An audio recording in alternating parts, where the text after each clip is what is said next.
شب شہادت ہے۔ علی ابن ابی طالب جانتے ہو زہرا کے لاشے پہ کیسے پہنچے تھے؟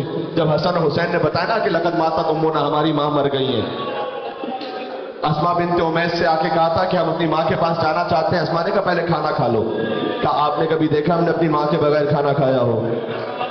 آئی اسما بنت امیس بچوں کو لے کر، بیوی دنیا سے جا چکی تھی، بچے آئے علی ابن ابی طالب کے پاس، میرے سینے میں دم نہیں رہا، بالکل آپ رونا۔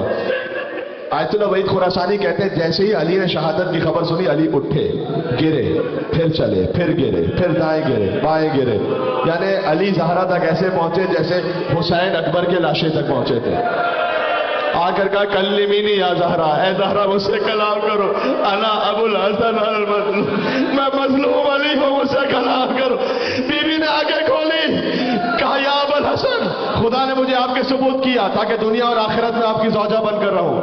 زہرا شرمندہ ہے کہ آپ کی زیادہ عرصے خدمت نہیں کر پائی، میرے بعد دوسرا ازدواج کیجیے گا تاکہ میرے بچوں کو ماں کی کمی محسوس نہ ہو۔ اور یا علی حنتنی وکفنی ودفنی باللیل، مجھے رات میں دفن کرنا، رات میں ان لوگوں کو شرکت کی اجازت نہ دینا جنہوں نے فاطمہ کو ناراض کیا ہے۔ یہ کہہ کر سیدہ کی آنکھیں بند ہو گئی کہ میری اولاد کو میرا سلام کہنا جو قیامت تک آنے والی ہے۔ یہ کہہ کر زہرا نے پردہ فرما لیا۔ علی بچوں سے کہتے تھے آہستہ رو، مدینے والوں کو خبر نہ ہونے پر، لیکن یہ تسلی دینا اور ہے، سکینہ کو تماچے مارے جاتے تھے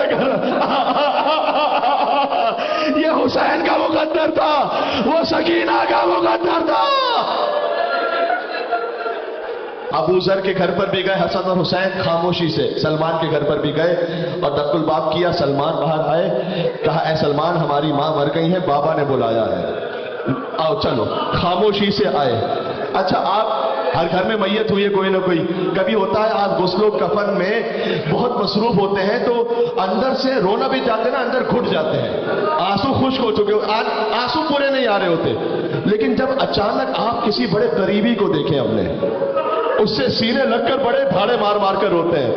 علی غسل و کفن میں مصروف تھے، بچوں کو چپ کروا رہے تھے، دور سے سلمان کو آتے ہوئے دیکھا، علی کھڑے ہوئے سلمان کے گلے لگ کر، علی نے کہا سلمان زہرا گزر گئی، تاڑے مار مار کر علی نے رونا شروع کیا کہ سلمان کچھ یاد ہے تم زہرا کے ناقے کی مہار پکڑ کر میرے گھر لے کر آئے تھے جب زہرا رخصت ہوئی تھی، آج چلو تابوت اٹھانا ہے زہرا کا۔ بس میں نے زحمتی بات ختم کرنے لگا ہوں۔ اسما بنت امیس، ان سے کہا مجھے پانی دیتے جانا، علی غسل دیتا جائے۔ اسما سے کہا رونا نہیں، صرف پانی دینا مجھے۔ اسما کا بیان ہے علی چیخ مار کر روئے دفعتاً۔ میں نے کہا مولا آپ تو ہمیں رونے سے منع کر رہے تھے۔ کہا رائے تو سواد علی وجہ فاطمہ، جو عربی سمجھ لیتے میں تاریخ سے پڑھ رہا ہوں۔ کہا میں نے فاطمہ کے چہرے پر سیاہ نشان دیکھا، وہ احمرار عینہا، سیدہ کی آنکھوں کو سرخ دیکھا، لہذا علی ضبط نہیں کرتا۔ علی نے جنازہ تیار کیا، کہا بچوں آؤ ماں سے آخری ودا کر لو۔ زینب آگے بڑھی، ام کلثوم آگے بڑھی، حسن آگے بڑھے۔